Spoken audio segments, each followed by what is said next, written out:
Salve, salve galera! Começando o Resenha dos Crias, hoje receberemos André Bier, técnico de futsal do Carlos Barbosa. Mas antes de mais nada, uma mensagem para todos vocês que sonham em ser um jogador de futebol ou que conhecem alguém que tem o sonho em jogar futebol. QR Code na tela, @ConectaFut, é uma ferramenta chegando no mercado aí para ser disruptiva. Ferramenta que vai conectar você, atleta, com clubes de futebol, escolinhas, projetos sociais, empresários do futebol e também com outros profissionais do esporte que vão ajudar você a alavancar a sua carreira. Entra lá no Instagram, @ConectaFut, o link está na bio, faça seu pré-cadastro e em alguns dias a ferramenta está no mercado rodando. Valeu? Diegão, bem-vindo. Como vai? Noite. Tudo bom? Boa noite. Tudo bem? Tudo Hoje ótimo. teremos treinador, muita informação, passando aí para todos os atletas aí do Brasil que quer ser jogador de futebol. Mas vamos falar das redes sociais, os links estão aqui abaixo. Sigam @Zambote Esportes, @Cast dos Crias. Vão lá nas nossas contas do YouTube, se inscrevam no canal, ative o sininho, porrada no like, voadora no peito do like, vamos pra cima, porque essa segunda temporada tá imperdível, hein, Thiago? É isso aí, vamos que vamos. Bem-vindo, André Bier, obrigado aí pela participação. André, técnico do Carlos Barbosa, mas com uma carreira aí, ele vai estar comentando pra gente, com passagens por Corinthians, Palmeiras, carreira brilhante.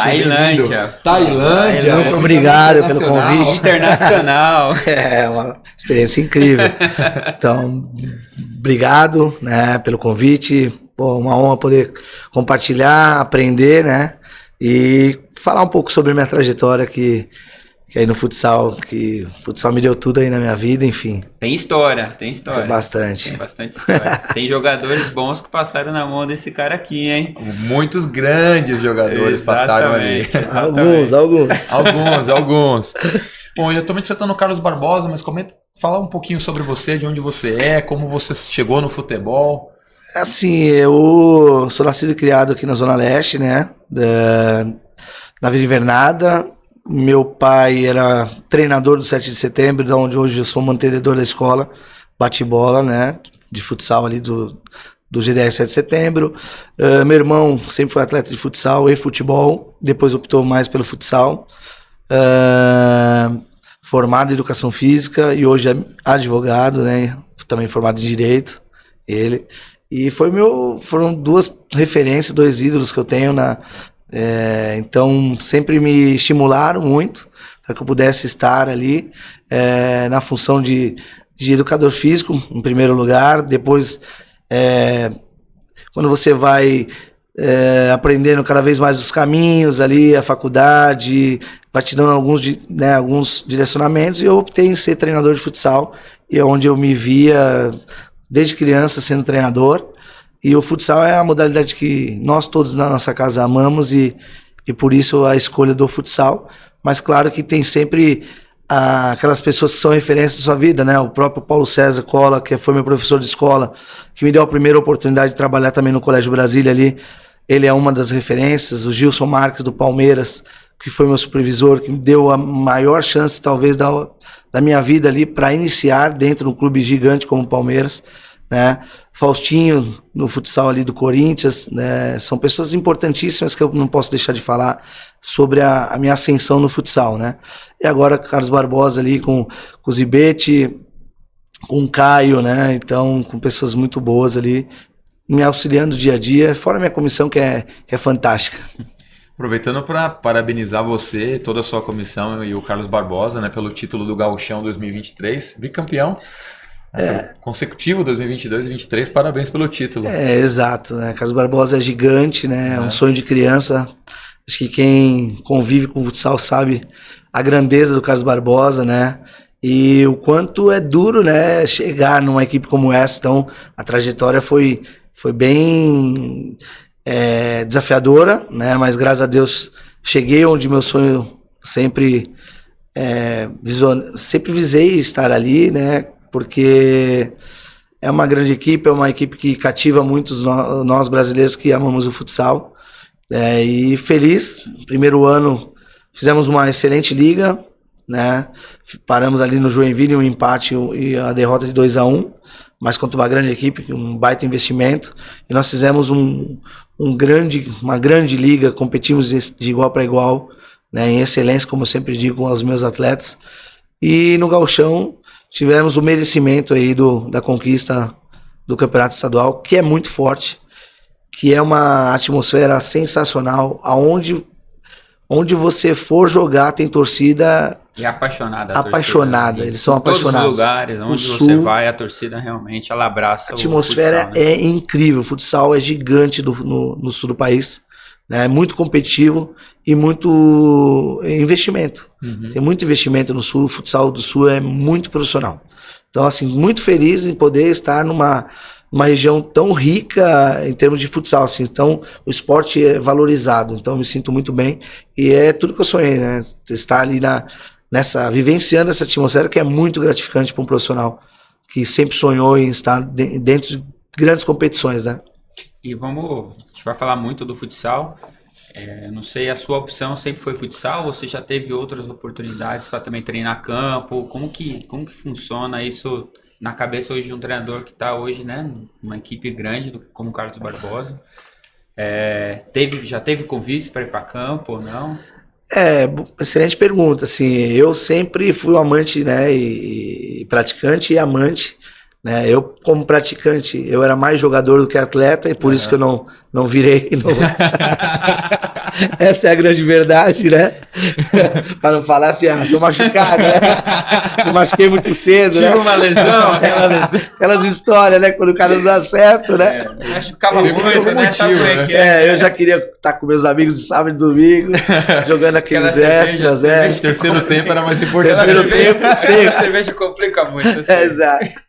Aí eu optei em ser treinador de futsal, sempre estudei muito futsal, acompanhei sempre os melhores ali, tive o privilégio de estar com os melhores também, vivenciando e dividindo, compartilhando dias de treino, vestiários, né? PC de Oliveira, Ferretti, Miltinho, Lucas Quioro, são grandes referências, Marquinhos Xavier, Paulinho Cardoso, são grandes treinadores que eu tive a oportunidade de conviver, né? Estar muito próximo e aprender muito com eles. Então, eu já tinha minha escolha muito definida, que era o futsal, né? Obviamente que você vai ganhando um espaço, né, na sua profissão, que as pessoas do futebol começam a te chegar de outra forma e começam também a querer entender como você conquistou, como você chegou nesse patamar, enfim, e você começa a trocar ideias, né? Eu, dentro do Corinthians, eu troquei muitas ideias, dentro do Palmeiras, a minha passagem do Palmeiras também troquei muitas ideias com o futebol. Tive uma oportunidade antes de ir para o Carlos Barbosa de vivenciar o Ituano, né?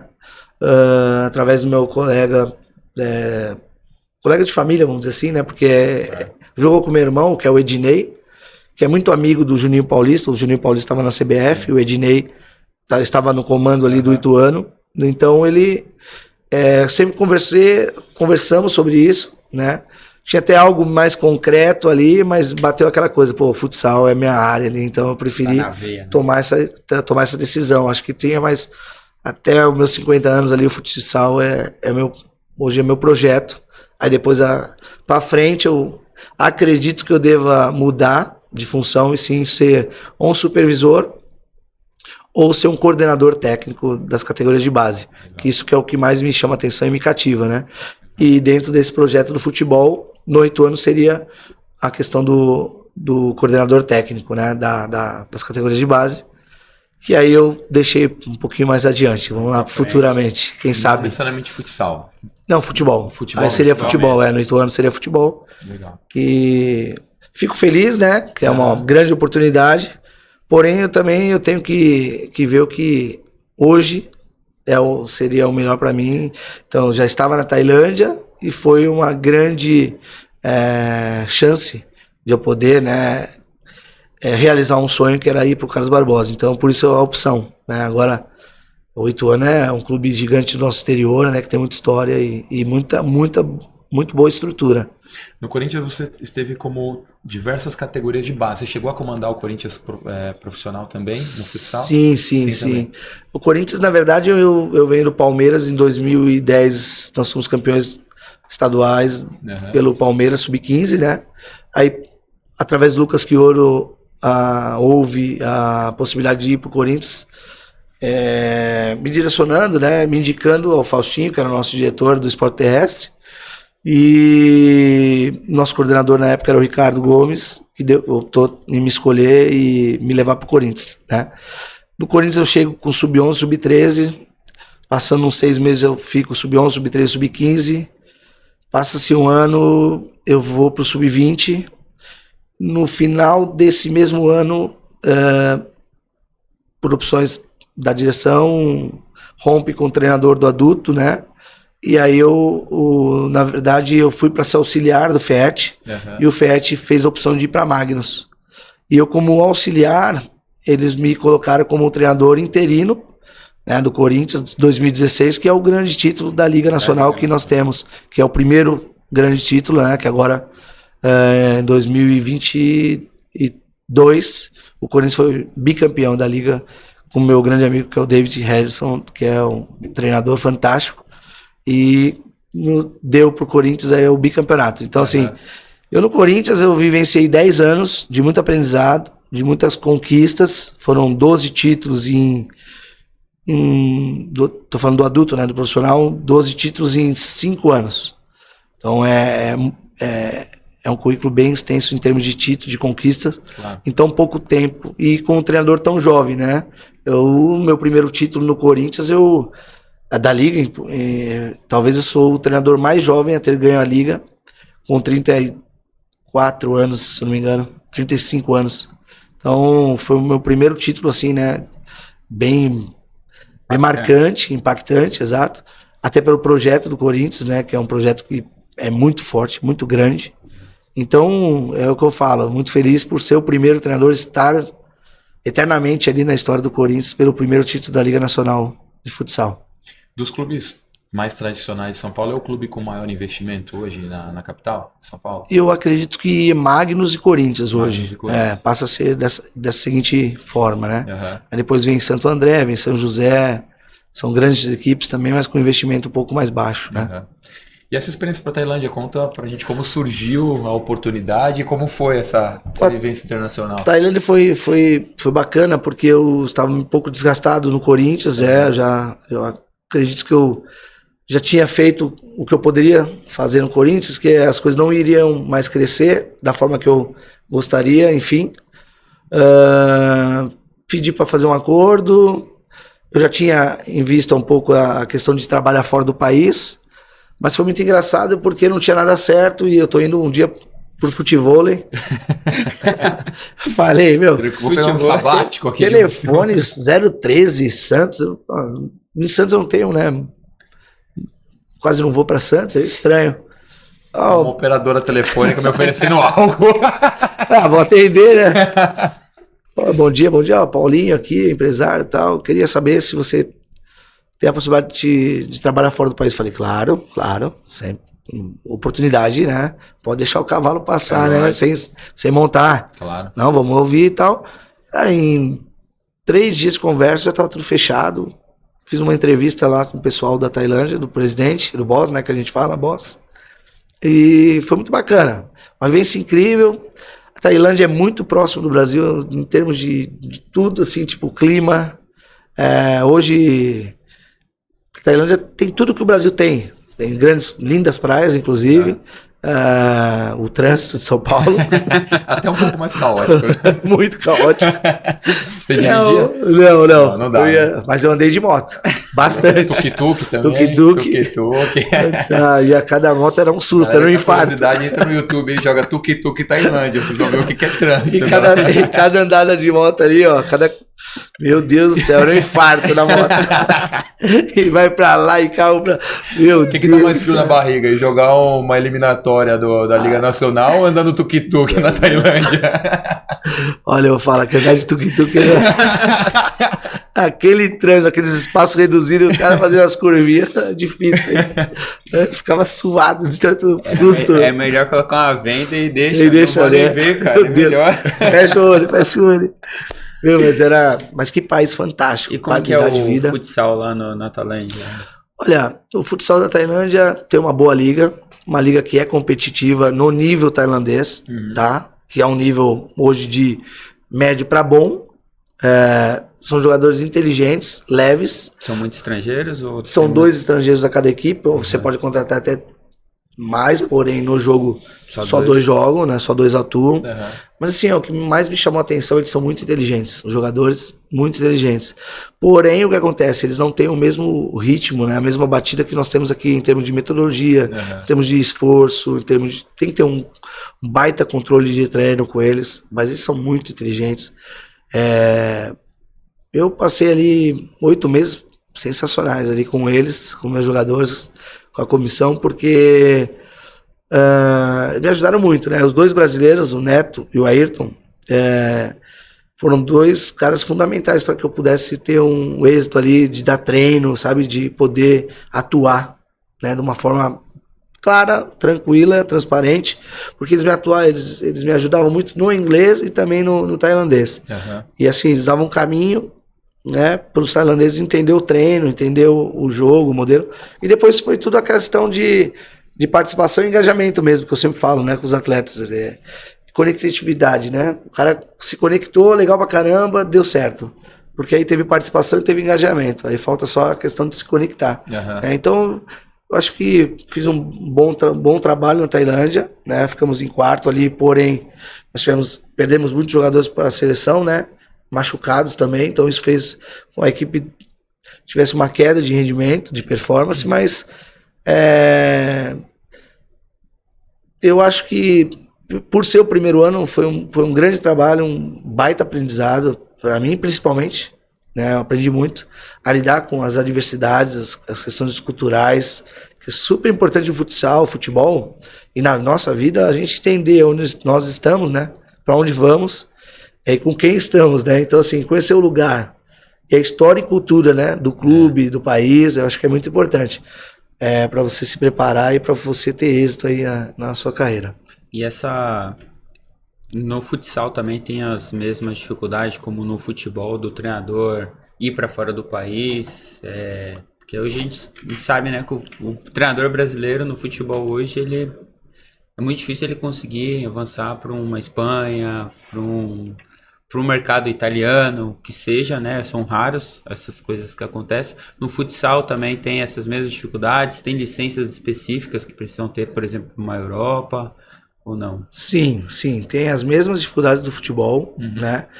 Mas eu acho que isso ultrapassa, não é só isso, isso também tem, tá? Mas vou dar alguns exemplos. O que eu penso sobre isso, ele é bem simples e já foi detectado não só pelo BIE, não, pelo contrário. Todos nós, treinadores, sabemos que não temos uma categoria unida. Essa é a verdade, tá? Iguais os espanhóis dominam a Tailândia.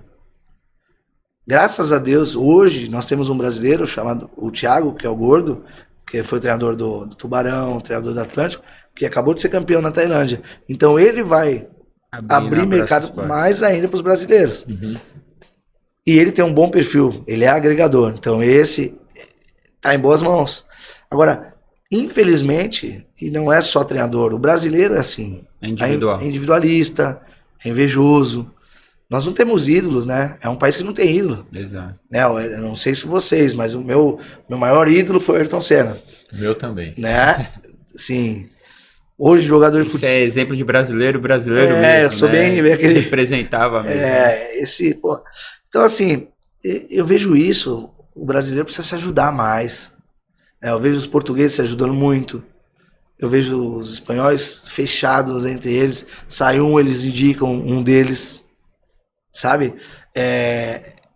Eles meio que se defendem para não, brasileiro aqui não, porque sabe que o brasileiro tem muito potencial. Exato. É muito criativo. O brasileiro é muito... Ele improvisa de uma maneira... Em termos de mão de obra, Exato. Temos jogadores ou treinadores, é isso, né? A Nata tá aqui no Brasil, né? Exato. Se você parar para analisar, é o que mais exporta para tudo, né?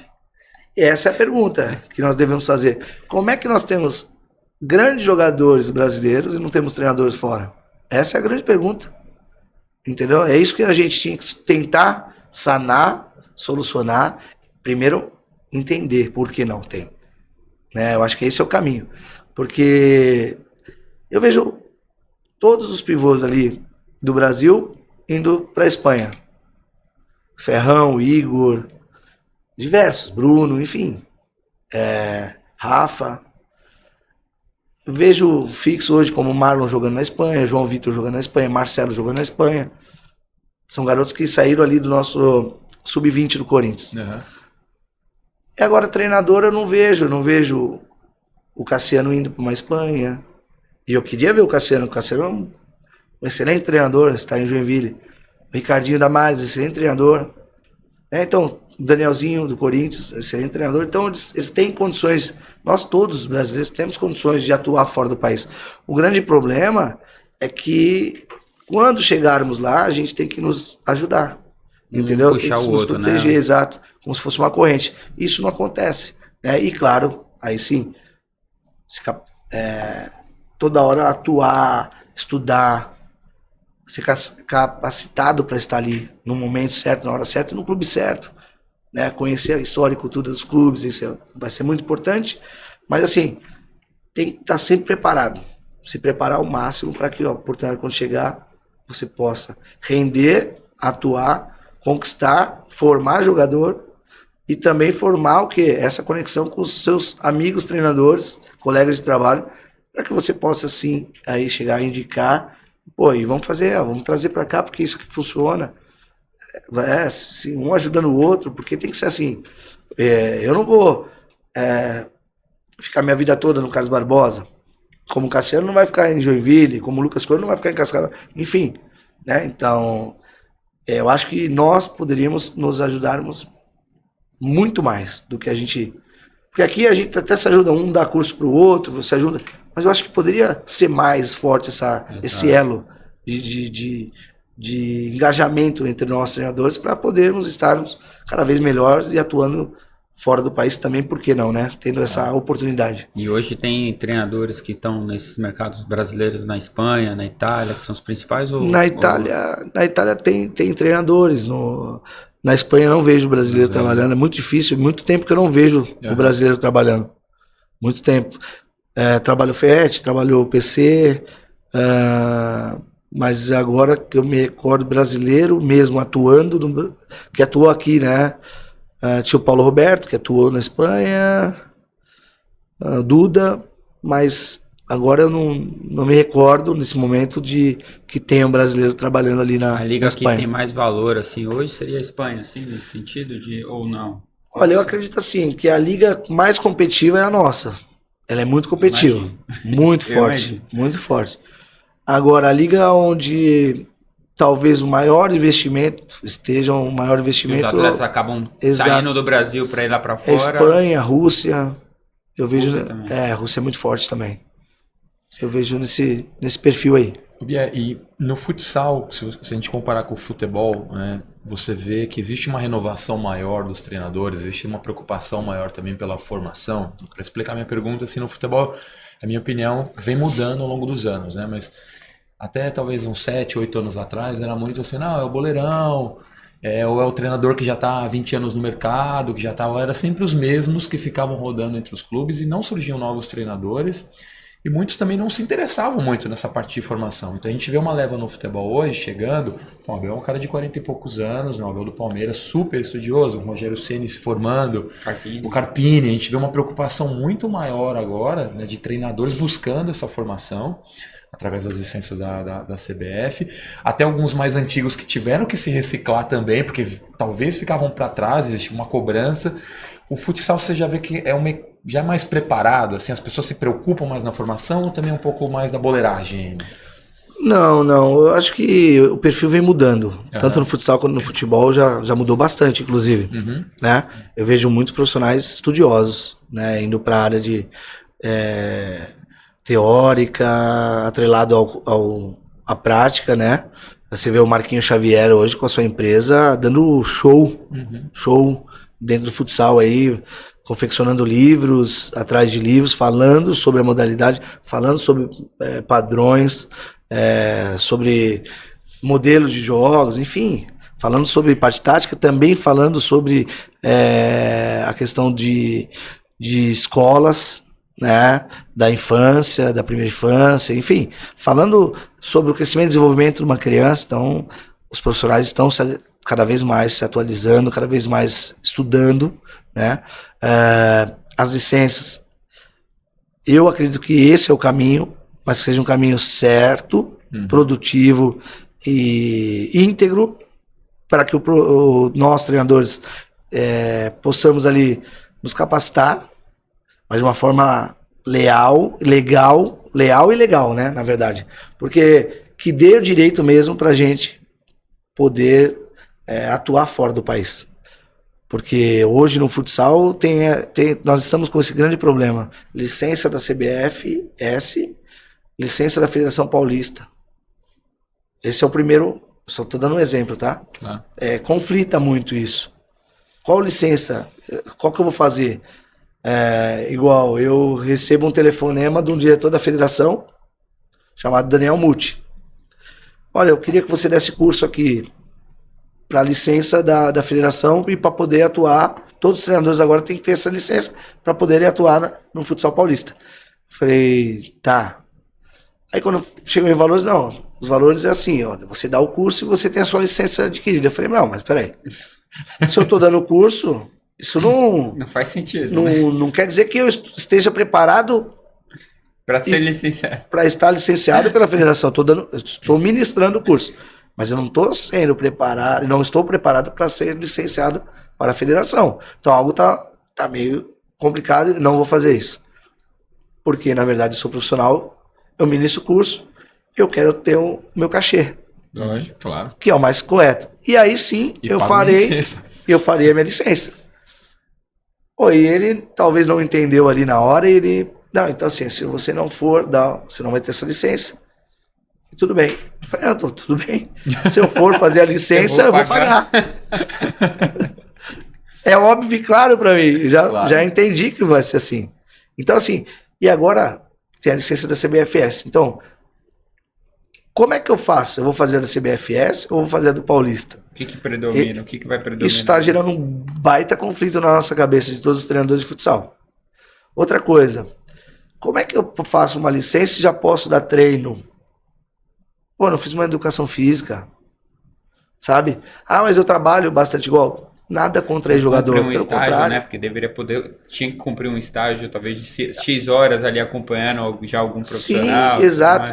O CREF fez isso, né? CBF Academy hoje faz isso para os treinadores que estão querendo tirar a licença B, Pro. Porque já tem muitos anos, né? Mas tá ali. Eles têm que cumprir a carga horária com alguma outra coisa. Isso, mas eles estão vivenciando, eles estão atuando, eles têm isso já no DNA. Sim. Agora, é o que eu falo, profissional bom, ruim, em todos os segmentos vão ter. Claro. Se ele vai estudar ou não, vai depender muito dele. Não depende, né? Enfim. E aí, o maior conflito qual foi? Eu me deparei com um treinador bicampeão de Liga Nacional, não podendo estar na quadra na semifinal do Paulista, por causa da licença.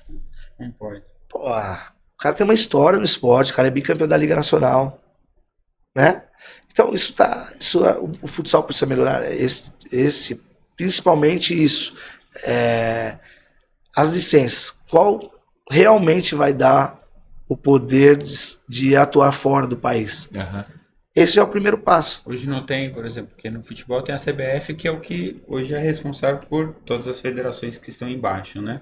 Hoje no futsal não é claro isso hoje. Não é claro. Começou a ter também a CBF Academy no futsal, e aí não deu seguimento porque o futsal ele pulou para a cadeira da CBFS novamente.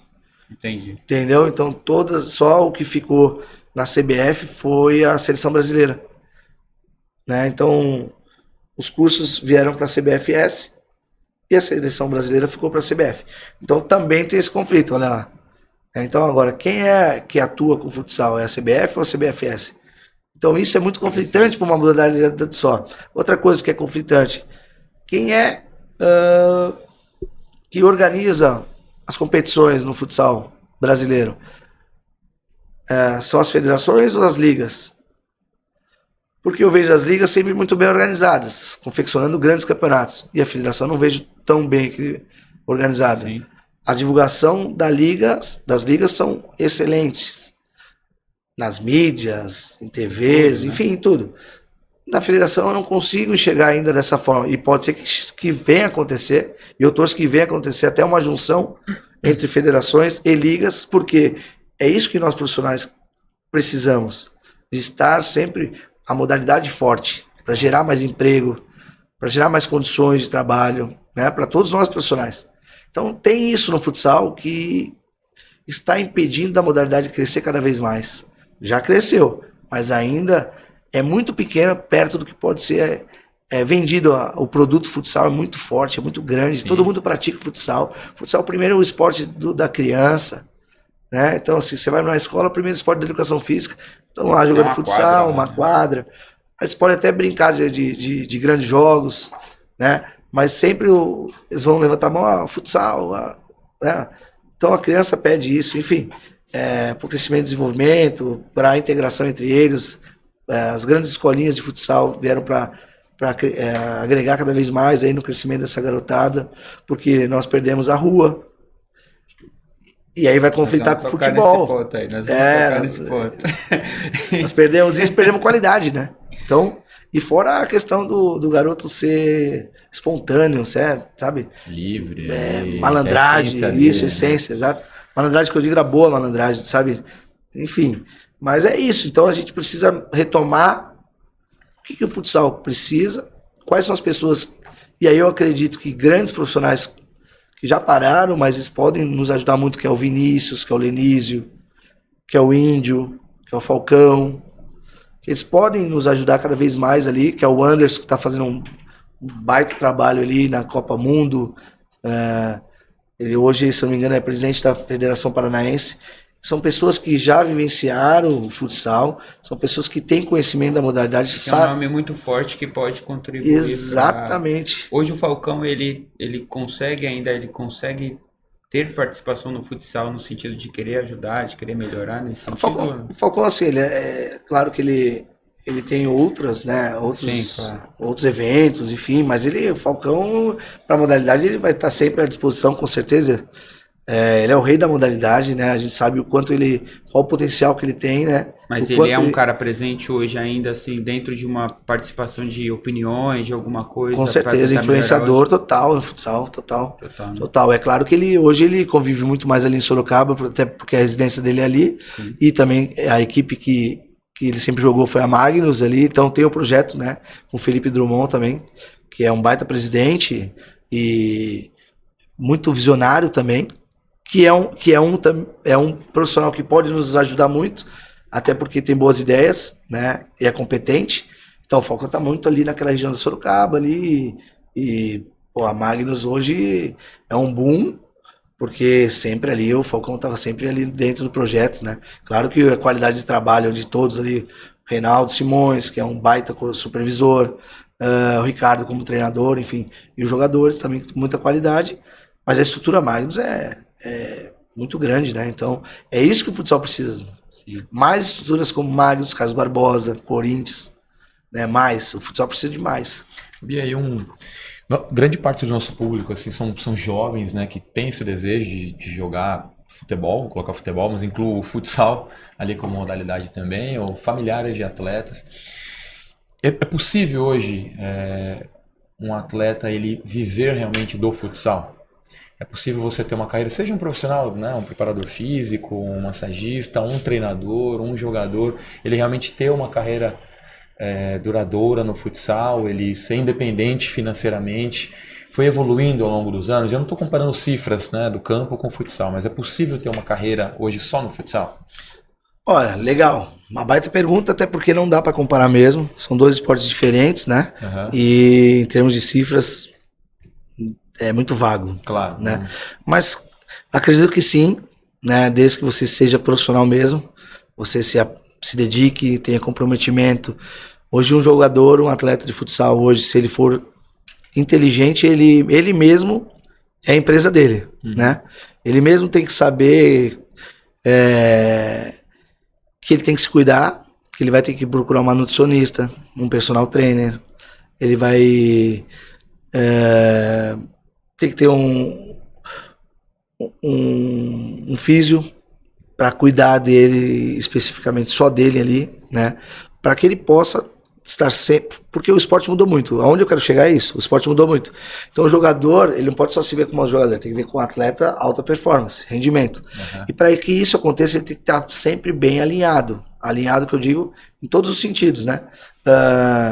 Então ele mesmo tem que fazer investimentos com o corpo dele. Então, um físio, uma nutri, né, um personal, porque para ele aguentar que é muito... A modalidade se tornou muito competitiva e desgastante. Então desgasta muito. O jogador de futsal, ele sai do treino totalmente desgastado.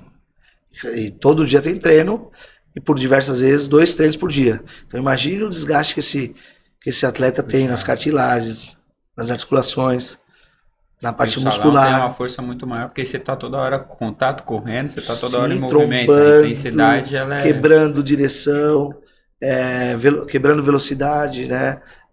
Acelerando, desacelerando, enfim. Exato. Então a parte muscular, né? E esses profissionais, essa estrutura hoje, os clubes dão essa estrutura, porque você comentou que é importante cada jogador tem ali, né, a sua própria empresa, mas os clubes dão essa estrutura hoje para os jogadores? Os clubes, sim, nós temos na comissão, né, os profissionais, né, porém, como eu falei, o atleta hoje, ele sendo visionário, ele tem que investir nele mesmo, porque só os profissionais do clube, por ser tão desgastante, tão competitivo o esporte, talvez não vai recuperar ele o suficiente. Igual, vou dar um exemplo aqui. Tem atleta nosso que comprou o aparelho para fazer a recuperação ativa ali depois do treino. Então já é um investimento para ele, é claro, sendo orientado pelo nosso profissional. Então isso é muito importante. Ele ter essa visão que ele vai precisar, porque no outro dia vai ser muito forte o treino. Claro que a gente controla treino, as cargas, enfim, porém o futsal mudou muito, é muito desgastante, é muito forte. E não é só parte física não, a mental também, porque imagina, você está dentro de uma quadra, você tem que resolver problema o tempo todo, parte cognitiva, né? Então isso vai desgastando muito, né? Para ele atingir a performance. Então,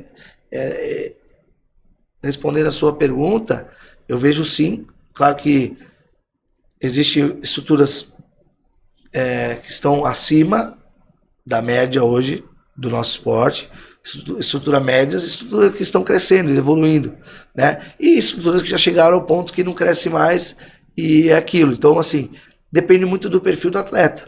Mas eu hoje acredito que sim, dá para sobreviver, dá para você ser independente, tá? Dá para você levar a sua vida trabalhando com futsal, sim. Que os dados, né? Quando a gente fala do futebol, todo mundo tem a tendência de comparar, olhar os grandes craques, né? Olha Messi, Cristiano Ronaldo, Neymar, e acho que aquilo é o futebol, né? Na verdade, a realidade do futebol é muito diferente daquilo. A maioria não vai chegar, infelizmente, a ser um atleta profissional, um atleta de alto rendimento. Dos que se profissionalizam, a maioria não vai ter um salário astronômico, né? Até pensando em quem se profissionaliza, para um jogador que vai jogar uma Bzinha aqui em São Paulo, vai jogar uma 4, uma 3, um jogador talvez ele está ganhando ali entre 1.500 até 3.000 reais. Né? E a maioria, na verdade, vai estar rodando ali, mesmo no futebol no campo, com essa média de salário. Então, comparando hoje com o futsal, é uma modalidade que dá para competir. Se a gente elimina os grandes astros, comparar ali com alguém que está jogando uma Série D, uma Série C, é possível seguir uma carreira no futsal com ganhos similares? Com certeza. E aí vai muito também do perfil do atleta, né? Do que ele te entrega. Né? Mas com certeza. Pelos números que você está me falando, isso eu posso afirmar que sim. Perfeito. Mas é aquela questão de entrega e da onde joga, do clube que atua, claro. Das divisões, né? Nós estamos chegando nesse ponto, né? Claro. Agora, o funil é muito, a gente sabe, né? É muito fechado, né? Pro futebol e pro futsal também. É muito fechado, é muito competitivo. Claro. Né? E nós, treinadores, também nos equivocamos ao escolher. Foi o que eu falei, né? Falei agora há pouco ali no nosso café que o treinador, quando faz as escolhas, quando vai montar o time, tá fazendo a montagem do elenco ali, a tendência é que erre ali uns 30% do elenco. Faz parte. E eu já deixo bem claro para a diretoria, ó, 30% corre-se o risco de errar. Tem ano que não, tem ano que 10%, tem ano que... Mas mais do que 30% também, aí já é um erro absurdo, na minha opinião. Né? De perfil, tô dizendo, tá? Porque aí você vai monitorando o atleta ao longo do tempo. Você não vai escolher da última hora ali, eu vou escolher esse porque... Não. É qualidade, características, habilidade, o que eu preciso da minha equipe, qual função ele vai fazer em excelência, o que me chamou a atenção, me despertou a atenção em escolher o jogador X. Né? Então está tudo sendo monitorado pelos meus colegas de profissão, por mim mesmo. Quando eu atuo, eu tenho essa facilidade de detectar o jogo que o meu oponente fez, quanto ele foi decisivo para competir contra o meu elenco. Então isso é muito legal, esse feeling. Isso eu acredito que eu faço e tenho isso facilmente ali no meu DNA, quando eu vou escolher, quando eu bato o olho, e fora o histórico, né? Porque assim, quando você monta uma equipe, você tem que ter aqueles jogadores, currículo vencedor é muito importante, né? O DNA vencedor, competitivo, atuante sempre em finais, que chegam nas finais, nas semis ali, que são jogadores que já tem aquele DNA vencedor, sabe? Então isso é muito importante. Nós, treinadores, a gente tem que ter esse olhar bem clínico ali para não errar mais do que 30%. E o Thiago comentou dessa dificuldade do futebol, né? E no campo, quando a gente pega esses times, por exemplo, que tá na Bezinha, numa A4, numa A3, muitas das vezes eles têm calendário para 4 meses, 5 meses no ano. O futsal, como que tá essa questão de calendário também? Os atletas hoje têm clubes e têm divisões que, na verdade, não tem calendário para o ano todo? Como funciona no futsal? Isso acontece, né, com as equipes, principalmente dos estaduais, tá? Isso acontece. Geralmente jogam 8 meses, né, no futsal. A grande maioria que joga a liga o ano todo, porque a liga é extensa e também quando relativamente você está jogando o estadual e jogando a liga, você acaba tendo 2 competições sim, e começa geralmente em março a competição, acaba comecinho em dezembro. Então, mas por diversas vezes já vi time de colegas meus de profissão jogarem só 8 meses no futsal. Até que 8 meses ainda é um tempo perto razoável. do que você falou, porque tem jogadores que no final citar o Água Santa o ano passado, que era um time de primeira divisão no Campeonato Paulista, mas ele acabou o campeonato vice-campeão do Campeonato Paulista e praticamente só teve o ano do calendário dele foi o Campeonato Paulista o ano passado, né? Terminou em maio e não fez mais nada. Então imagina o cenário e o investimento que o clube tem que ter, óbvio, né, naquilo lá, e contratar os atletas, são contratos e depois tem que emprestar, senão você fica pagando um salário. Sem ter competição no final, né? Então, até que para futsal você tem um certo tempo até de nível de competição muito maior. Eu pensei que depois do Paulista tivesse algo semelhante àquele campeonato Copa do Interior, Copa Paulista, igual a Portuguesa joga, sabe? Aí eles já usam aspirantes, né? Eles vão usar até sub-23, porque tem isso, a base também vai ficando parada, né? Nesse tipo de situação. Porque aí você tem que planejar muito, porque envolve receita, envolve patrocínio. Exato. E aí... Que é um dos grandes problemas hoje, né? Quando a gente fala dos clubes do interior, falando aqui de São Paulo, é isso. Ele monta até um elenco para disputar, maio ele tá livre, desmonta o elenco inteiro e depois ele tem que voltar, só que a equipe deve ser bem complexo. E muitos jogadores não 6 meses. Né? E muitos jogadores no final eles não querem vir para um time que no final tem um calendário para 4, 5 meses. Eles vão optar, por mais que seja aqui no Campeonato Paulista, por exemplo, que tem uma boa vitrine e tudo mais, mas acaba eles preferindo ou optando por um Nordeste ou uma outra competição que ele consegue pegar um calendário extenso. Isso é complexo. Ganhando até menos, mas ele consegue ter um calendário pro ano todo que ele consegue se planejar no fluxo, né? Sim, é complexo, porque envolve família, envolve justamente moradia, envolve adaptação de estado, enfim. Exato. É bem complexo isso, bem complexo. Bia, você comentou a parte do improviso, né? O futsal, grandes astros brasileiros começaram no futsal, para não dizer a maioria, não sei se dá para dizer a maioria, mas muitos passaram pelo futsal, né? E depois acabaram migrando pro futebol.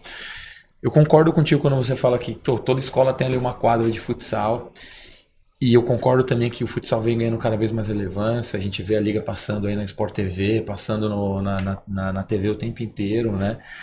Mas ao mesmo tempo você não acha que tem tido também menos quantidade de quadras, menos pessoas praticando o futsal de maneira geral, as quadras desapareceram, né? Quando a gente tinha ali nossos 14 anos, você encontrava uma quadra de futsal em cada esquina. As pessoas foram migrando talvez para um campo society, um campo um pouco mais largo, né? Os próprios colégios já têm as quadras muito menores, já não estão mais no padrão oficial, né? Porque já não tem aquela a competição como tinha antes. O que eu queria chegar na pergunta assim no final é a importância do futsal, ela existe, né? Você acha que a gente, em parte dessa essência brasileira que a gente está perdendo também, não é porque tem menos pessoas praticando futsal no dia a dia desde criança, ou praticando o futebol na rua, que era o mais próximo do futsal possível, o caixotinho ali na rua, né? Não só na rua, né? Como na praia também, Na né? praia, na rua, onde tinha. Mas, onde tinha um chinelo, a gente brincava de futebol. Um Havaianinhas ali, quando tinha Havaianas. Mas, perde-se muito a questão da essência, né, do futebol brasileiro quando a gente perde a rua, quando a gente perde nossos colegas ali, quando a gente cria nossas regras do jogo, né, e quando você coloca um adulto para cuidar, já não é a mesma coisa. Já não tem mais o mesmo prazer, né? A gente criava nossas regras, né? Quando você tem um professor hoje, igual eu tenho uma escola de futsal, tem um professor. E quando você faz um treino com regras adaptadas, já não é mais a mesma coisa. Você vai ganhando a confiança do seu atleta, do seu aluno, treino após treino, para mostrar para ele o quanto ele vai ser importante para o crescimento dele, nas habilidades, na questão motora, né? Mas o bacana mesmo do ser brasileiro, do futebol, está na nossa essência, é aquele improviso, aquela criatividade, aquela tabelinha com o muro, né? Enfim, nós perdemos isso. Porém, eu acredito que nós também, profissionais, podemos ser criativos ao ponto de adaptar as aulas dentro de uma quadra de futsal da mesma forma que nós tivemos a rua, né? Mas também isso causa um grande conflito, porque muitos pais não gostam de ver o filho descalço. De teoricamente arrancar o tampão do dedo, como a gente fazia. Então também gera um conflito hoje em dia, porque os sangrando. pais... Exato. Porque os pais blindam tanto os filhos e botam os filhos dentro de uma caixa que o filho é a joia. E realmente é a joia. Mas a gente tem que entender que a gente precisa preparar os filhos... Lapidar aquela joia.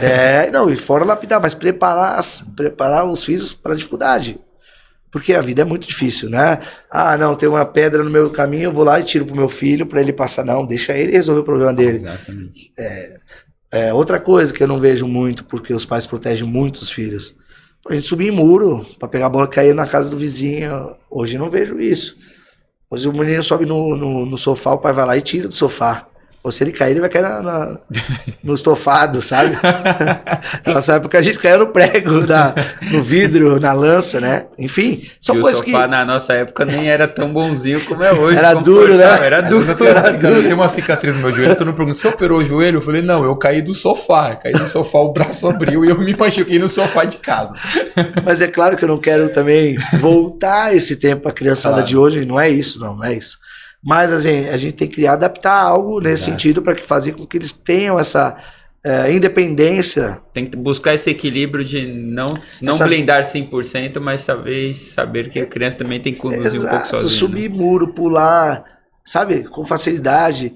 A própria amarelinha, super importante para a coordenação motora de uma criança. Você vai lá na escola sobre motricidade, você vai ver a criança fazendo, sobre lateralidade, enfim. Tudo isso é importante. Dentro do improviso, dentro da criatividade da criança, mas tudo isso também depende da gente, nós profissionais, estarmos estimulando esse tipo de convívio para eles crescerem mais preparados para as dificuldades, né? Que dentro do jogo, dentro do treino, eles vão ter que resolver problemas o tempo todo, né? Agora, o que eles precisam é ter vivência e experiência. Quanto mais eu faço, mais eu aprendo, né? Repetição, através da repetição. Eu acho isso super importante, né? E no futebol não é diferente. Quanto mais eu bato na bola, mais meu passe vai ser melhor. Exato. Entendeu? Gesto técnico, alavanca, enfim. Tudo isso auxiliado por um profissional, né? Mas assim, eu trabalho muito com repetição. Eu gosto muito de repetição, né? Faço muito treino analítico. E eu já ouvi por diversas vezes que o treino analítico é chato. E realmente é chato, mas é necessário. Eu já ouvi que o treino analítico é ultrapassado. Eu já não concordo, porque é ali que vai melhorar meu passe. Explica pra gente o que é o treino analítico. O treino analítico, hoje, o treino analítico é um treino mais parado, que não tem oposição. Né? Eu não estou competindo com você ali no treino, mas eu estou fazendo um desenho do modelo de jogo, teoricamente. É um passe, movimento para uma diagonal e finalizo. Né? É um passe para uma paralela, que é o movimento do jogo que o futsal exige. Enfim, são movimentos que acoplam ali dentro do nosso modelo de jogo. Isso, você torna um treinamento analítico repetitivo, repetitivo. O tempo inteiro e aonde as pessoas não gostam. Não gostam, e uns falam que não é a realidade do jogo, mas aí, claro, você vai começando com um estímulo pequeno, e depois nós profissionais vamos colocando e agregando mais informações, a velocidade se aproximando do treino, e depois colocar na prática com oposição. Até para você moldar a sua equipe, sabe? Isso acontece no futebol, no treino de marcação. Também acontece isso. Claro. Né? Então, assim, você faz um movimento que precisa ser feito ali, volta. De novo. Nossa, a bola tá ali, nesse setor, o que vocês vão fazer? Enfim, tudo isso você vai dando informação para o seu atleta dentro do mais simples para o mais complexo. Isso aí não envolve só alto rendimento ou performance. Na escolinha também, eu tenho que construir treinos do mais simples possível para o meu aluno até o mais complexo, para que ele entenda a dificuldade que ele está, chegar onde ele está chegando, por que isso é importante para ele. Isso eu acho que é importante, o profissional entender o momento que está o seu atleta, seja ele no alto rendimento, e também o seu aluno ali de escola, de iniciação, vamos dizer assim, porque isso, você entendendo isso, a chance de você errar os treinos é muito menor, né? Você comentou a questão dos pais, e a gente estava comentando um pouquinho antes do programa, e não é nomes, tá? Mas acho que é um recado importante para os pais que estão assistindo também. Como é a relação com os pais no momento do treino, no momento do jogo? Olha, o que eu acredito com os pais é que os pais, como eu sempre falo quando eu trabalhei nas categorias de base, os pais têm que ser parceiros dos profissionais que ali estão. Os profissionais que ali estão são profissionais formados, são profissionais inteligentes, são profissionais que já conquistaram algo ali no seu dia a dia, enfim, são preparados, capacitados para estarem ali, né? Ele tem que trabalhar com parcerias, porque aquele treinador, ou aquele professor, instrutor, enfim, ele está ali só para ajudar o filho, né? Só para ajudar o atleta. Ele só quer ver o atleta voar, né? Então os pais têm que ver os profissionais com bons olhos. E acontece muito assim, não joga, então o profissional não serve. Não é isso. Não joga porque deve estar com alguma dificuldade de entendimento de jogo, de modelo de jogo, não está sendo competitivo, não está tendo a performance. E dentro de um trabalho competitivo, não escolar, ele paga esse preço de ficar fora. Agora, isso não quer dizer que o profissional vai levar para o lado pessoal, ele está fora e eu não gosto, não é isso. É que não está atingindo objetivos que foi traçado, os objetivos que foram traçados. E dentro de uma escola, que eu acredito que seja até mais difícil do profissional, porque ele está ali para auxiliar o garoto, para o garoto crescer, para o garoto melhorar, para ele estar atuando em atividade lúdica, principalmente. Dentro de uma escola, as ações são lúdicas ali. Claro que se desenvolveu, já tem aspectos motores concretizados, já compete, já é desenvolvido, já dá para competir para a escola, já é uma outra linha de trabalho, vai pela performance. Agora aquele que só está indo ali para uma atividade física, só para aprender a jogar um futsal, só para ter uma atividade, só para uma integração, para fazer novas amizades, enfim. Então, tudo isso tem que ter zelo, tato, fino trato, para não perder o garoto, para não estimular e sair da modalidade da escola. Então, os pais, na verdade, tendo esse entendimento que tem que trabalhar sempre em parceria, independente se é alto rendimento, escola, ou a parte lúdica, enfim, esse entendimento é muito importante para os pais, só vai agregar.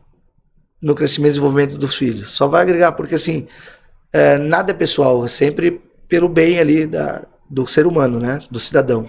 É isso que eu vejo e passei muito por isso. Muitas desconfianças, né? Você, quando o filho joga, você é o melhor treinador. Quando os filhos não jogam, você não serve. Eu estava num time grande e quando eu me deparei numa situação que eu não coloquei um filho do pai ali, ele meteu, treinador de escolinha mesmo, porque ele sabia que eu tinha uma escolinha, né? Eu vinha de uma escolinha pro Palmeiras, esse é o clube, né?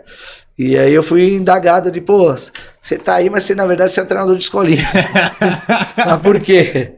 Porque eu não coloquei a joia para jogar. Eu entendo tudo isso, mas eu tenho que ser justo com as minhas convicções, né? Com os meus princípios, com meus valores. Isso eu não abro mão dentro do meu trabalho.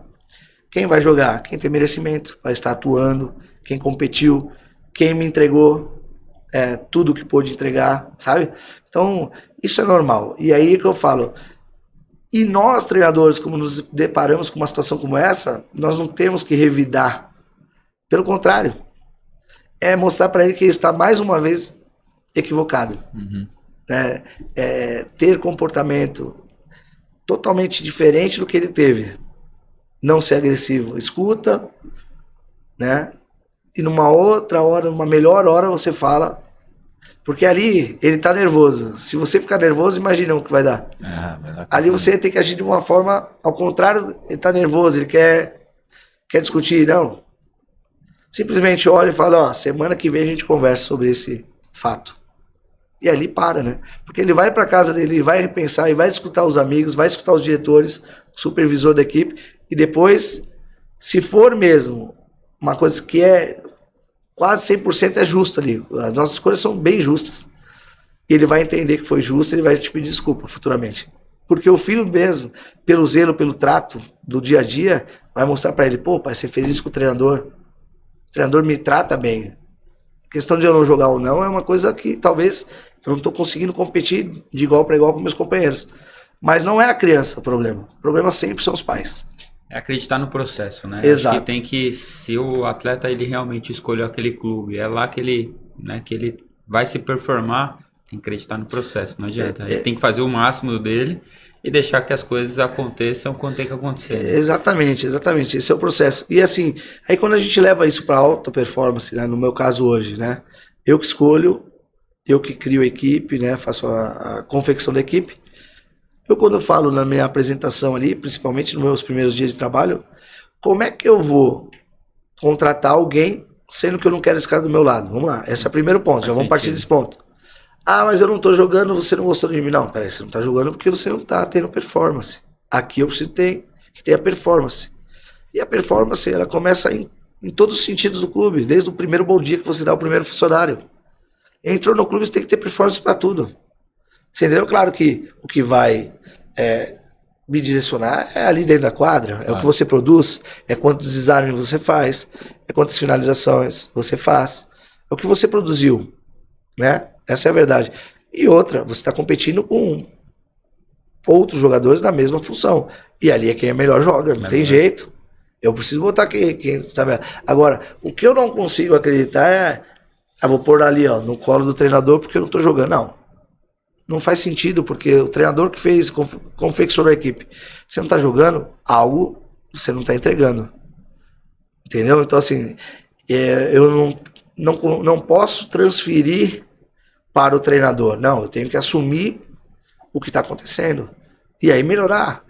Não se entregar. Porque, assim, inclusive, é muito bacana esse fato, até eu sei, porque o Danielzinho veio aqui, né, no podcast, e aconteceu isso, vocês devem ter falado sobre isso, ele não usou o garoto o ano todo da competição.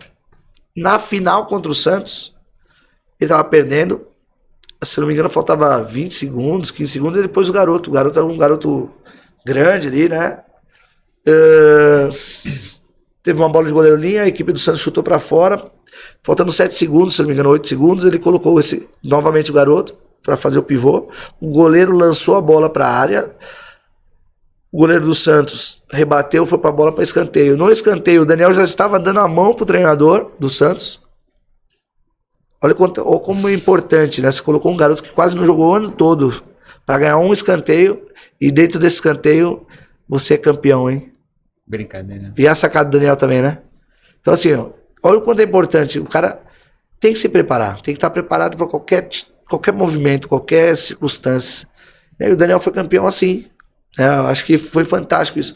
E o que eu falo bastante para os atletas, cara, não se entrega durante o ano. Faça o seu melhor, entrega. Faça o seu melhor. Dentro de todas as condições que você tem, entrega tudo que você pode. Uma hora ou outra, surgiu a oportunidade, você vai jogar. Você viu ao longo da sua carreira muitos jogadores bons, com muito potencial, com grande projeção e que no final os pais, da forma como foi conduzido, eles deixaram de largar o futebol? Olha, não vou dizer que largaram o futebol, mas eu vou dizer que eles poderiam estar melhores do que já estão. Perderam grandes oportunidades. Oportunidades até por relacionamentos, inclusive. É porque o relacionamento é tudo. Exato. Né?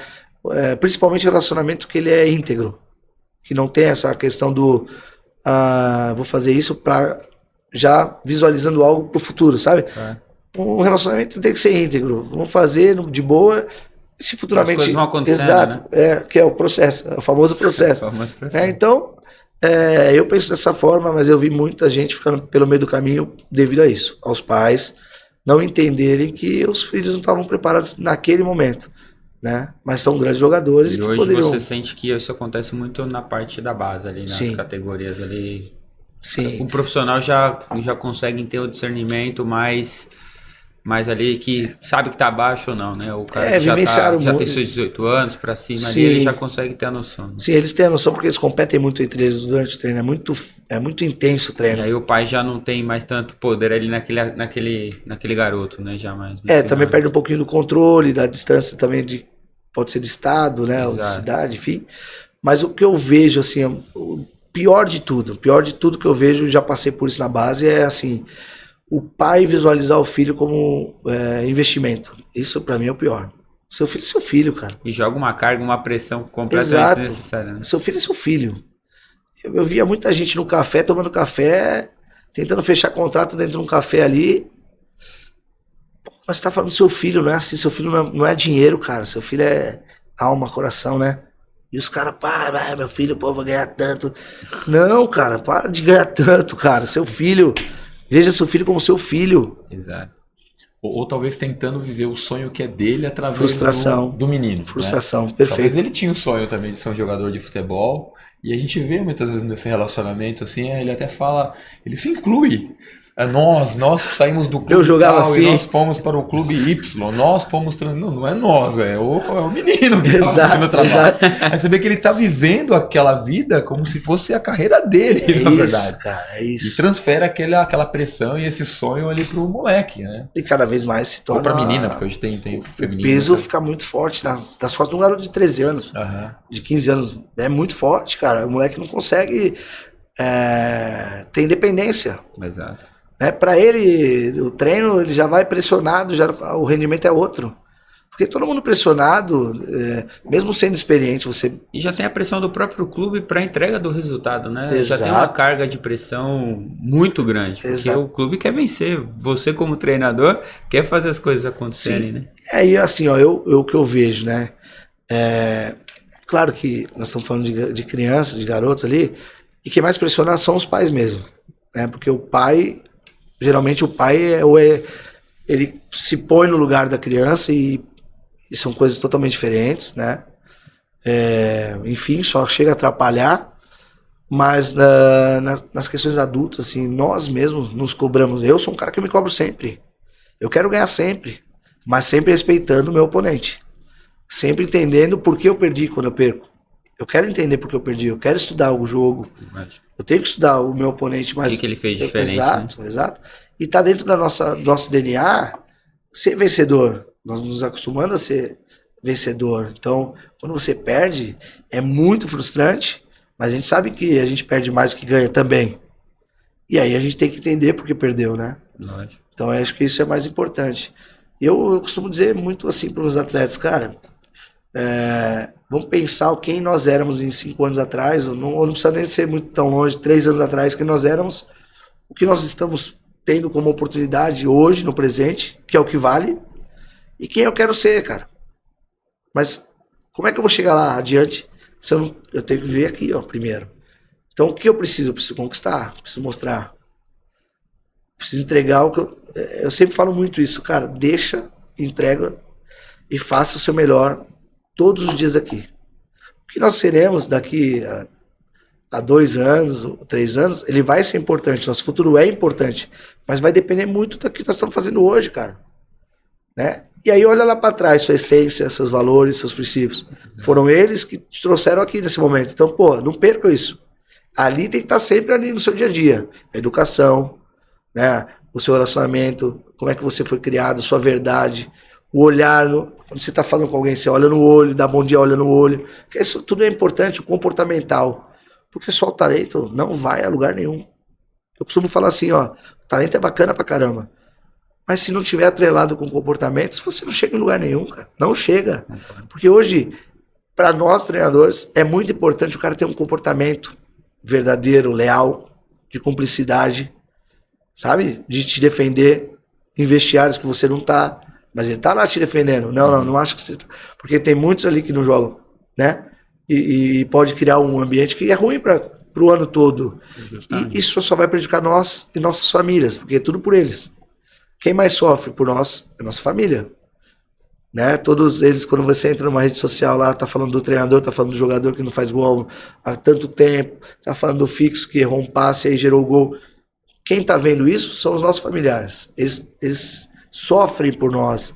Então nós temos que nos proteger dentro do nosso dia a dia, dentro do ambiente e proteger as nossas famílias, as pessoas que realmente nos respeitam. Né? Então, assim, eu hoje aprendi muito mesmo, em termos de redes sociais. Você tem que saber usar. E quanto menos você olhar, melhor.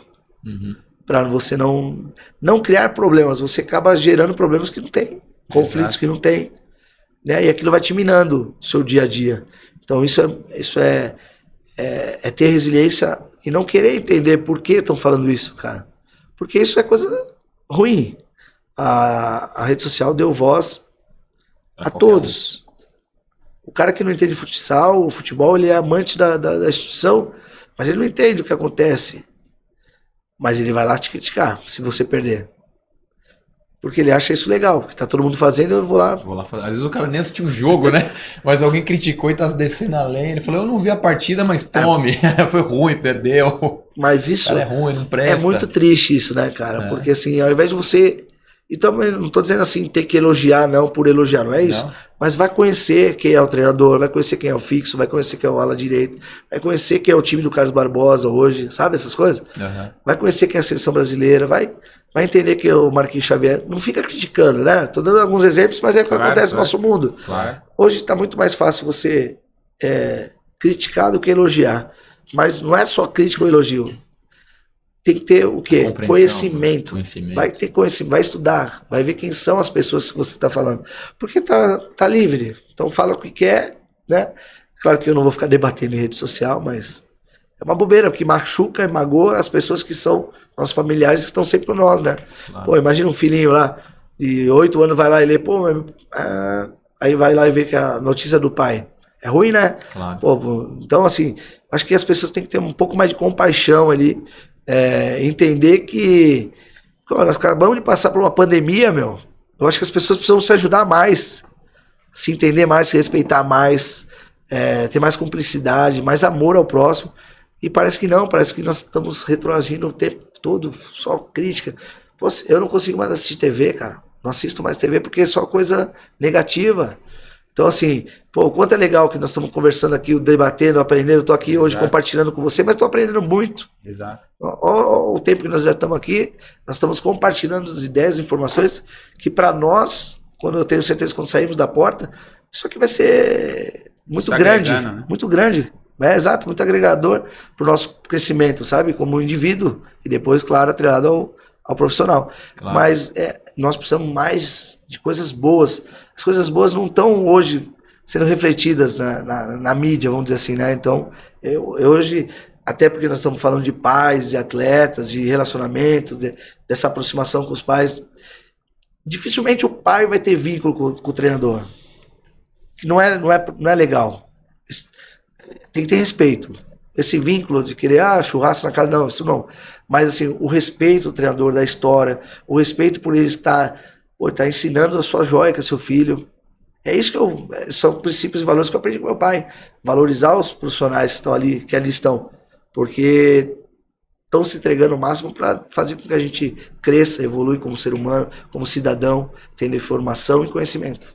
Você tocou diversos assuntos muito interessantes ali. Eu queria selecionar alguns, né, pelo tempo, mas a gente estava conversando um pouquinho aqui antes, né? A gente está no futebol já há um certo tempo, mas a gente vem de carreira corporativa, na verdade, né? E escutando você falar agora e saindo um pouco dessa paixão que é o futebol muitas vezes, né? O técnico, na verdade, ele é um grande líder, ele exerce um papel de liderança muito importante dentro do grupo, né?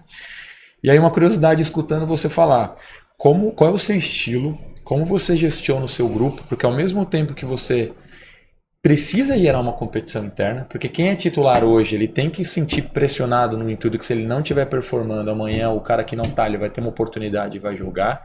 Então eles estão lá dentro, é um esporte coletivo, como você mesmo comentou no início, né? O seu estilo é coletivo. Você tem que fazer com que essa engrenagem ela rode bem, mas ao mesmo tempo existe competição o tempo inteiro. Ele está treinando, mas ele tem que treinar melhor do que o Joãozinho lá para pegar o lugar dele no time.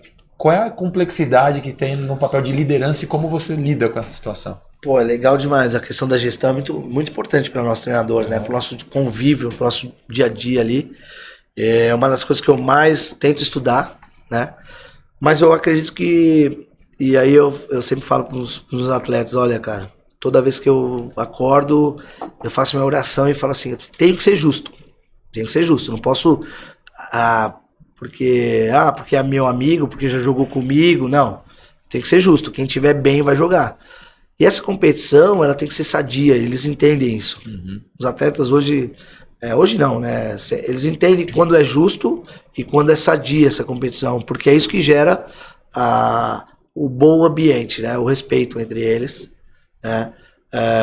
O dia a dia sadio, o dia a dia que o treinador falou que vai seguir essa linha e realmente ele está seguindo essa linha, né? Então assim, você tem que ser pontual, nunca roer a corda, ser o mais correto possível, porque você tem que fazer o que você fala no seu dia a dia, né? No seu ambiente de trabalho. Não adianta você fazer curva, seja direto, seja íntegro, leal e manter a sua convicção. Agora, o trato, independente se está jogando ou não está jogando, não tem que ser o mesmo. Você não pode, eu vou dar mais preferido. Não. É assim, o trato é o convívio diário, desde o bom dia, desde o café da manhã. Pode ser o capitão da equipe, aquele que está atuando menos, é o mesmo trato. É o mesmo olho no olho, é a mesma cobrança, é o mesmo... A mensagem vai chegar. Nível de atenção, tudo. Ele tem que se sentir parte integrante realmente, mesmo que ele não está tendo a minutagem, mas ele tem que estar... Isso é muito importante, porque os nossos treinos são confeccionados para que todos treinem da mesma forma e do mesmo tempo, para justamente eu mostrar para eles a questão de performance, né? Mostrar números também importantes para o atleta, porque números e imagem. Porque isso é muito importante, você mostrar para ele onde ele está se equivocando, onde ele precisa melhorar. Porque às vezes ele não tem esse discernimento. A percepção não tem. É muito bacana. Porque a partir do momento que eu comecei a usar a imagem dos treinos para mostrar para o atleta, e do jogo, claro, obviamente, né, nas pré-eleições, mas o treino agora, mostrando os números de treino e o erro ali, porque a gente estuda o treino e detecta e depois vai lá pontualmente para o atleta, isso facilita muito a sua vida como treinador. Mas eu acho que o diferencial competitivo do treinador é a verdade. É o trato, fino zelo, fino trato com os atletas e ser leal, né? E costumo falar muito com meus atletas que eu prefiro ouvir a pior verdade do que a menor mentira. Porque aí eles abrem mão de ficar testando o treinador, sabe? Porque você sendo correto, sendo leal com eles, eles podem falar. Já aconteceu tantas coisas já na minha carreira que que eles podem falar, quando eu posso ajudar, eu ajudo, quando não posso, eu não consigo, eu falo, não consigo, mas eu sou leal, né? E eu tento intermediar da mesma forma, que aí entra o que eu sempre falo, né? Eu quero compreender e ser compreendido. Eu acho que essa é a troca do treinador com o atleta. Eu preciso compreender vocês, eu entendo isso, mas horas eu preciso ser compreendido também, porque eu vou cobrar, eu vou precisar de vocês mais tempo de treino, eu vou precisar de vocês uma viagem que não foi legal, talvez um possível almoço que atrasou, o ônibus atrasou na estrada, deu congestionamento. Então o que acontece? O atleta tá naquela batida, pô, tô com fome, então tem que ter todo, né, entendimento. Ó, aconteceu isso aqui, é imprevisto, não é culpa do treinador, não é culpa da gestão, da diretoria, né? Foi um percalço ali, no meio do caminho aconteceu isso, porque tem isso, o atleta quer sempre dar. Então a gente assim, olha, mais importante é compreender, ser compreendido e ser leal no dia a dia, falar a verdade, doa o que doer. E a outra, você mencionou bastante nas suas escolhas, né, a questão da performance, do rendimento. No futebol tem chegado cada vez mais tecnologia, né, com GPS, mede mapa de calor, performance. Como está essa parte no futsal hoje, num clube tão estruturado quanto o Carlos Barbosa? Você tem um analista de desempenho, você recebe, além, claro, você está vendo o dia a dia ali, vendo os treinos, os jogos, mas tem informações, tem dados que está chegando para você também ajudar você a tomar suas decisões? Não é próximo ao futebol, tá? Até porque precisamos de recursos, né? Claro. Principalmente investimentos. Mas hoje eu tenho um analista que trabalha home, né? Só que não chega essas mensagens no jogo, né? Ali no vestiário. Mas é uma coisa que nós estamos melhorando para esse ano. Talvez a gente consiga fazer essa edição e já ter na metade do jogo. A questão da parte física melhorou muito no futsal, está bem próximo ao futebol, né? O nosso preparador físico é muito bom, profissional que é bem atuante, bem estudioso.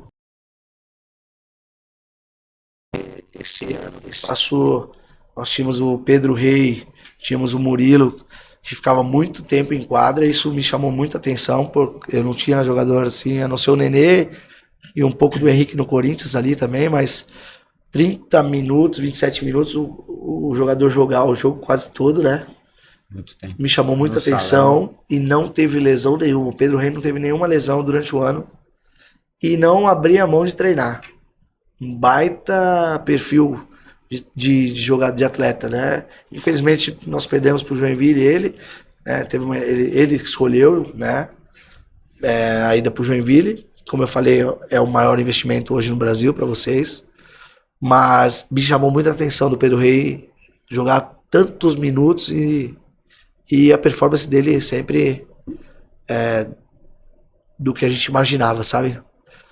A estatística do Pedro Reis sempre foi boa, principalmente em assistências, então um baita jogador assim para qualquer treinador se daria muito bem com ele, porque o perfil dele de atleta é muito bom, né? E fora a qualidade técnica que é excelente. A gente está próximo aí para encerrar. Vamos falar aí dos craques que passaram na mão de você, que você falou, putz, esses aqui, ó, desses nomes aqui, tudo hoje estão consagrados, passou pela minha mão, eu treinei. Olha, tem bastante. É o que vocês falaram, tem diversas séries, né, de futebol, futsal. Vou começar pelo futsal, né? E falo o quanto é importante você formar os atletas e não só conquistar títulos. Graças a Deus eu tive essa junção, né? Ganhamos títulos no Corinthians e no Palmeiras com grandes atletas. E hoje esses grandes atletas estão servindo a seleção brasileira, jogando fora do país, na Espanha, no Barcelona. Enfim, eu vou falar aqui o Leandro Lino, Arthur, que está no Benfica, Rocha, que está no Benfica, Igor, que está no Benfica. Desses dois que eu falei do Benfica, os dois são dos três que eu falei do Benfica, desculpa, um é ala esquerdo, que é o Arthur, e dois pivôs, né, de referência, que é o Igor, que é um pouco mais jovem, uma geração para baixo do Rocha, né? O Rocha também é um excelente pivô da nossa seleção brasileira. Temos o Matheus, que está no Barcelona. Aí tem o Gianzinho, que está na Itália, no Éboli. Guilhermão, que está no Nagoya. João Vitor, que estava no Atlântico, seleção brasileira, Palma da Espanha. Marcelo, Palma da Espanha. Olha, tem bastante. Legião, Tem bastante. Aí tem Batalha, que está na Rússia. Tem Gabriel, que está na Rússia. O Bruno Zanotto, ele era da CBF, mas ele teve uma passagem na Seleção Brasileira Sub-20 comigo. Tá na Rússia. O próprio Guita, tive uma passagem com ele aqui no Corinthians. Ele virou meu irmão, o Guita. Tá na Rússia hoje. Ficou um bom tempo em Portugal. Fomos campeões ali pela Liga Nacional, né, em 2016 juntos. Aqui, futebol, Malcolm, que tá na Arábia agora, se não me engano. É no time do Neymar, inclusive.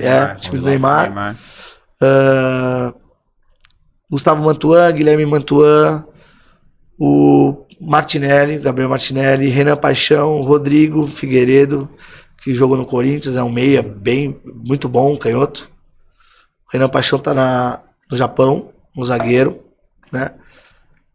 Leonardo, que estava no Red Bull, muito bom, zagueiro. Léo Carvalho, muito bom. O próprio Papagaio jogou no Palmeiras ali, Salão não passou comigo, mas jogou no Palmeiras, Salão, né? O do Vasco, o garoto que jogou com o Daniel, o Piton. Sim. Comigo no Corinthians não, a não ser uma passagem breve na Espanha ali, que eu fui até como supervisor, coordenador ali da base, o Daniel. Mas o Piton também passou nas minhas mãos ali no Corinthians, no Palmeiras. O Piton tem uma história que o Daniel conta que basicamente o Daniel foi buscar ele no foi. Interior porque tinha sido dispensado e ele foi, resgatou e ele voltou pro campo. Foi isso aí, foi Jundiaí, exato. Ele tinha sido meu atleta no Palmeiras, novinho, 11 anos, se eu não me engano. Aí depois ele foi pro Corinthians jogar campo, já jogava campo, foi dispensado e o Daniel teve essa passagem. Eu sei que eles são muito amigos. E o Piton tem uma curiosidade também, que ele era o mais jovem atleta, né, nesse campeonato mundial da Espanha. E o Daniel levou. Então, assim, o Daniel gostava muito assim, do perfil do Piton. Exato. E o Piton tava crescendo assim, como atleta de futsal. Tava num momento muito bacana, assim, mesmo sendo mais novo. E ele atuou, jogou, mesmo sendo mais novo, ele atuou. Então isso foi bacana. E o Daniel tem muito, como é que se fala? Feeling. Fora o feeling, mas nesse caso do Piton, ele tem muito. Foi ele que, sabe, ele bancou, assim. Ele tem muita responsabilidade nesse ato, assim, nesse crescimento do Piton, assim, o Daniel bancou o Piton e o Piton, pô, evoluiu demais, ficou, acho que 4 temporadas ali no Corinthians Campo, né, profissional, e agora tá no Vasco, né? Exato. Então, é um garoto que, educação fantástica, vem de uma família boa, o quanto isso é importante, né? Os atletas terem atrelado ali aos familiares, a família sempre ajudando, né? Participando de uma forma positiva. Acho que isso é importante. Bem, caminhando para o final agora, né? Para a gente poder finalizar. Você mencionou a questão do futuro coordenador, né, de categorias de base e mencionou quase agora no final a importância de visualizar, né, 5 anos na frente. Então a pergunta para fechar aqui, qual é a sua visão? Onde o André Bier quer estar em 5 anos? Legal. Por que eu falo muito sobre isso, né? Sobre o futuro? Porque assim, eu comecei a me perguntar da seguinte forma: quem é que treina o treinador, né? Eu sinto dificuldade em não ter mais o Ferretti, não ter o PC do meu lado, não ter o Lucas Chioro do meu lado, que foram pessoas, o Miltinho, foram pessoas que sempre me ajudaram, sempre agregaram com muito conhecimento, muita informação. E eu vejo isso, né? Eu vejo que eu estou já partindo para essa fase de poder ajudar as pessoas de uma forma íntegra, leal, dar os caminhos. Claro que vai errar, como eu vou errar sempre, nós vamos errar até o final, enfim. Mas eu me pergunto muito, quem é que treina o treinador, né, cara? Eu preciso de ajuda, todos nós precisamos de ajuda. Então a gente precisa ter um treinamento. E foi esse objetivo que eu pus na minha cabeça. Quando eu bater 50 anos, eu quero ser supervisor da base, quero poder ajudar um treinador jovem. Olha, vai por esse caminho, né? porque vai ser mais tranquilo, você pode sofrer menos, não se cobre tanto, porque eu me cobro muito. Acabei de falar aqui que eu me cobro muito. De repente, se eu não me cobrasse tanto, eu poderia até ter ganho mais coisas, de uma forma mais tranquila, né? Então, assim, isso não é verdade absoluta, não dá para saber, né, se eu ia ganhar ou não, mas eu queria ter alguém hoje ainda que pudesse me ajudar ali, né? Porque faz falta, cara. E eu me vejo assim, podendo ajudar esses jovens treinadores, jovens atletas, porque precisam de ter alguém ali dando força, dando estímulo, de querer de querer fazer ele se tornar grande, né? De errar o menos possível. Acho que essa é a virtude, né? De fazer o profissional errar o menos possível. Tá sempre ali cercando, né? Como os pais fazem com os filhos, mas de uma forma positiva e mostrando o caminho. Porque não é porque tem a pedra no caminho que eu, pai, tenho que ir lá e tirar para o meu filho para poder passar. Não, o meu filho tem que passar, ele vai ter que ele tirar e resolver o problema. Então ele vai ser independente para tirar aquela pedra do meio do caminho. Então é por isso que eu me vejo hoje, daqui 5 anos, sendo o meu futuro, sendo supervisor de categoria de base ou um coordenador técnico para poder ajudar jovens treinadores, enfim, e poder ajudar a instituição, poder ajudar os atletas. Eu acho que com a minha vivência e experiência eu tenho muito a acrescentar na vida desses profissionais. Beleza, Bré? Agradecer demais sua participação, parabenizar pela carreira aí, formando talentos, formando craques, com títulos também, né? Fazendo a junção aí das duas coisas que são tão importantes no futebol.